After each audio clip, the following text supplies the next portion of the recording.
సమూయేలు 2వ గ్రంథము 20వ అధ్యాయము. బెన్యామీనీయుడగు బిక్రీ కుమారుడైన షెబయను పనికిమాలిన వాడొకడు అచ్చట నుండెను. వాడు, దావీదునందు మనకు భాగము లేదు, యెషై కుమారునియందు మనకు స్వాస్థ్యం ఎంత మాత్రమును లేదు. ఇశ్రాయేలు వారలారా, మీరందరూ మీ గుడారములకు పొండని బాకా ఊది ప్రకటన చేయగా, ఇశ్రాయేలు వారందరూ దావీదును విడిచి బిక్రీ కుమారుడైన షెబను వెంబడించిరి. అయితే యొర్దాను నది నుండి యెరూషలేం వరకు యూదావారు రాజును హత్తుకొనిరి. దావీదు యెరూషలేంలోని తన నగరికి వచ్చి తన ఇంటికి తాను కాపుగా నుంచిన తన ఉపపత్నులైన 10 మంది స్త్రీలను తీసుకుని వారిని కావలిలో ఉంచి వారిని పోషించుచుండెను గాని వారి యొద్దకు పోకుండెను. వారు కావలి ఎందుంచబడిన వారై బ్రతికినంత కాలము విధవరాండ్ర వలె ఉండిరి. తరువాత రాజు అమాసాను పిలువనంపి, 3 దినములలోగా నీవు నా దగ్గరకు యూదావారిని అందరినీ సమకూర్చి ఇక్కడికి హాజరు కమ్మని ఆజ్ఞాపించగా, అమాసా యూదావారిని సమకూర్చుటకే వెళ్లిపోయెను.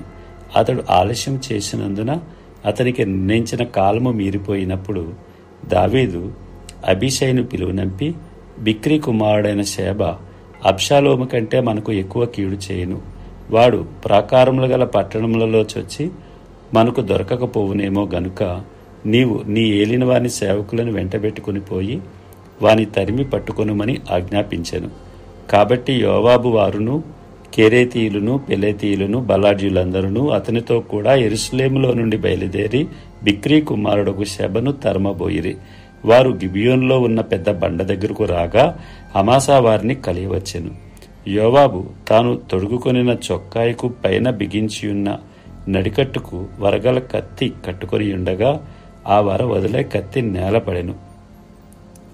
అప్పుడు యోవాబు అమాసాతో, నా సహోదర, నీవు క్షేమంగా ఉన్నావా అనుచు అమాసాను ముద్దు పెట్టుకొనున్నట్లుగా కుడిచేత అతని గడ్డము పట్టుకొని, అమాసా యోవాబు చేతిలోనున్న కత్తిని చూడకును తన్ను కాపాడుకొనుకును ఉండగా యోవాబు అతని కడుపులో దాని గుచ్చెను. గుచ్చిన తోడనే అతని పేగులు నేలకు జారి ఆ దెబ్బతోనే అతడు చనిపోయెను. యోవాబును అతని సహోదరుడగు అబీషైయును బిక్రీ కుమారుడగు షెబను తరుముటకు సాగిపోగా, యోవాబు బంటులలో ఒకడు అతని దగ్గర నిలిచి, యోవాబును ఇష్టులైన దావీదు పక్షముననున్న వారందరూ యోవాబును వెంబడించుడని ప్రకటన చేసెను. ఆమాసా రక్తంలో పొర్లుచు మార్గమున పడియుండగా ఆ చోటుకు వచ్చిన జనులందరూ నిలిచియుండుట ఆ మనుషుడు చూచి ఆమాసాను మార్గము నుండి చేనులోని లాగి, మార్గస్థులందరూ నిలిచి తేరి చూడకుండా శవం మీద బట్ట కప్పెను. శవం మార్గం నుండి తీయబడిన తరువాత జనులందరూ బిక్రీ కుమారుడగు షెబను తరుముటకై యోవాబు వెంబడి వెళ్ళిరి. అతడు ఇశ్రాయేలు గోత్రపు వారందరి యొద్దకును, ఆబేలు వారి యొద్దకును, బేత్మయకా వారి యొద్దకును, బేరీయులందరి యొద్దకును రాగా వారు కూడుకొని అతన్ని వెంబడించిరి. ఈ ప్రకారము వారు వచ్చి ఆబేలు బేత్మయకా యందు బిక్రీని ముట్టడి వేసి పట్టణపు ప్రాకారం ఎదుట బురుజు కట్టగా యోవాబు వారందరూ ప్రాకారమును పడవేటుకు దానిని కొట్టిరి. అప్పుడు యుక్తిగల ఒక స్త్రీ ప్రాకారం ఎక్కి, ఓహో, ఆలకించుడి, ఆలకించుడి, నేను అతనితో మాట్లాడునట్లు యోవాబుని ఇక్కడికి రమ్మని చెప్పుడని కేకవేయగా యోవాబు ఆమె దగ్గరికి వచ్చాను. అంతటా ఆమె, యోవాబువు నీవేనా అని అతను అడగగా అతడు నేనే అనెను. అందుకామె, నీ దాసురాలనగు నేను నీతో మాట్లాడుదునా అని అడుగగా అతడు మాట్లాడవచ్చునెను. అంతటా ఆమె, పూర్వకాలంలో జనులు ఆబేలునందు సంగతి విచారింపవలనని చెప్పుటకొద్దు, అలాగును చేసి కార్యములు ముగించుచూ వచ్చిరి. నేను ఇశ్రాయేలునందు నిమ్మడస్తులలోనూ యథార్థవంతుల్లోనూ చేరికైన దానను. ఇశ్రాయేలుల పట్టణములలో ప్రధానమగు ఒక పట్టణమును లయము చేయవలనని నీవు ఉద్దేశించుచున్నావు.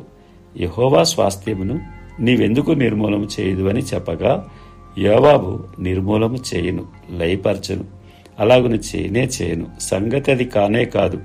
బిక్రీ కుమారుడు షెబ అను ఎఫ్రాయిము మన్యపువాడు ఒకడు రాజైన దావీదు మీద ద్రోహము చేసి ఉన్నాడు. మీరు వానిని మాత్రము అప్పగించుడి, తోడనే నేను ఈ పట్టణం విడిచిపోదునని చెప్పగా ఆమె యోవాబుతో, చిత్తము, వాని తల ప్రాకారం పైనుండి పడవేయబడునని చెప్పి పోయి తాను యోవాబుతో పలికిన యుక్తిగల మాటలను జనులందరికీ తెలియజేయగా వారు బిక్రీ కుమారుడు షేబ యొక్క తలను ఛేదించి యోవాబు దగ్గర దానిని పడవేసిరి. కాగా అతడు బాకా ఊదించిన తరువాత జనులందరూ ఆ పట్టణమును విడిచి ఎవరి గుడారములకు వారు పోయిరి. యోవాబు యెరూషలేమునకు రాజునొద్దకు తిరిగి వచ్చెను. యోవాబు ఇశ్రాయేలు దండి వారందరికీ అధిపతి అయి ఉండెను. అయితే కెరేతీయులకును పెలేతీయులకును యెహోయాదా కుమారుడగు బెనాయా అధిపతి అయి ఉండెను. అదోరాము వెట్టి పనులు చేయి వారి మీద అధికారి అయి ఉండెను. అహీలూదు కుమారుడగు యెహోషాపాతు రాజ్యపు దస్తావేజుల మీద ఉండెను. శవా లేఖికుడు, సాదోకును అబ్యాతారును యాజకులు. యాయీరీయుడగు ఈరా దావీదునకు సభాముఖ్యుడు.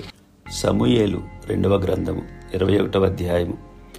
దావీదు కాలమున 3 సంవత్సరములు విడువకుండా కరువు కలగక దావీదు యెహోవాతో మనవి చేసెను. అందుకు యెహోవా ఎలాగున సెలవిచ్చెను. సౌలు గిబియోనీయులను హతము చేసెను గనుక అతనిని బట్టియు నరహంతకులకు అతని ఇంటివారిని బట్టియు శిక్షగా ఈ కరువు కలిగెను. గిబియోనీయులు ఇశ్రాయేలీయుల సంబంధికులు కారు, వారు అమోరీయులలో శేషించిన వారు. ఇశ్రాయేలీయులు మిమ్మును చంపమని ప్రమాణపూర్వకంగా వారితో చెప్పియుండిరి. గాని సౌలు ఇశ్రాయేలు యూదాల వారి యందు ఆసక్తి గలవాడై వారిని హతము చేయి చూచుచుండెను. రాజగు దావీదు గిబియోనీయులను పిలువనంపి, నేను మీకేమి చేయగోరుదును?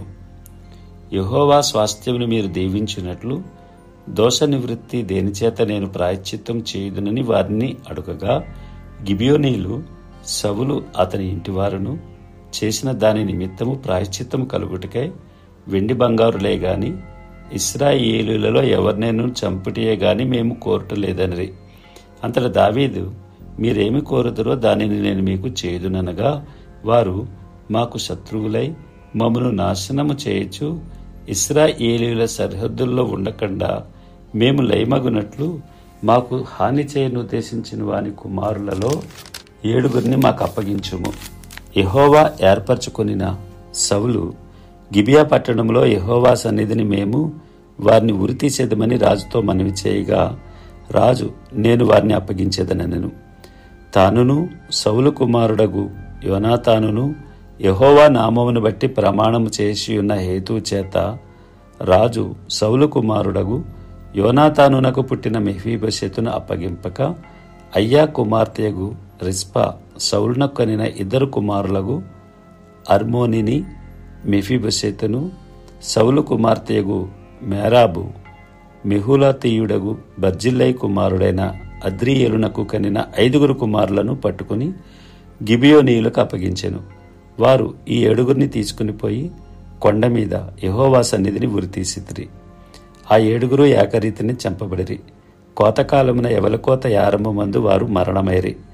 అయ్యా కుమార్తెగు రిస్పా గోనెపట్ట తీసుకుని కొండపైన పరుచుకుని కోతకాలారంభం మొదలుకొని ఆకాశము నుండి వర్షము ఆ కళేబరముల మీద కురియి వరకు అచ్చటినే ఉండి, పగలు ఆకాశ పక్షులు వాటి మీద వాలకుండాను, రాత్రి అడవి మృగములు దగ్గరికి రాకుండాను వాటిని కాచుచుండగా, అయ్యా కుమార్తెయగు రిస్పా అను సౌలు ఉపపత్ని చేసినది దావీదునకు వినబడెను. కాబట్టి దావీదు పోయి సౌలు ఎముకలను అతని కుమారుడైన యోనాతాను ఎముకలను యాబేష్గిలాదు వారి యొద్ద నుండి తెప్పించెను.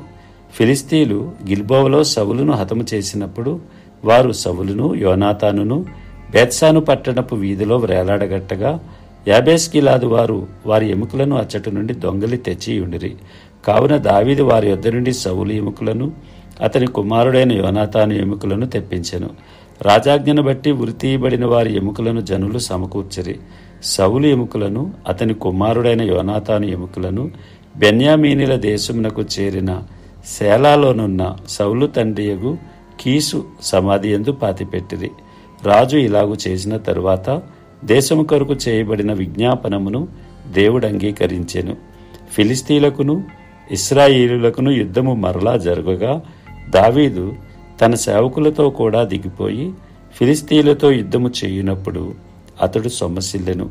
అప్పుడు రఫాయీయుల సంతతివాడగు ఇస్పీ బేనోబా అను ఒకడు ఉండెను. అతడు ధరించియున్న ఖడ్గము క్రొత్తది, వాని ఈటె 300 తులముల ఎత్తు ఇత్తడి గలది. నేను దావీదును చంపెదనని అతడు చెప్పియుండెను. సెరూయా కుమారుడైన అబీషై రాజును ఆదుకొని ఆ ఫిలిష్తీయుని కొట్టి చంపెను. దావీదు జనులు దీనిని చూచి, ఇశ్రాయేలీయులకు దీపమగు నీవు ఆరిపోకుండానట్లు నీవు ఇక మీదట మాతో కూడా యుద్ధమునకు రావద్దని అతని చేత ప్రమాణము చేయించిరి. అటు తరువాత ఫిలిష్తీయులతో గోబు దగ్గర మరలా యుద్ధము జరగగా హూషాతీయుడైన సిబ్బేకై రెఫాయీయుల సంతతి వాడగు సఫూను చంపెను.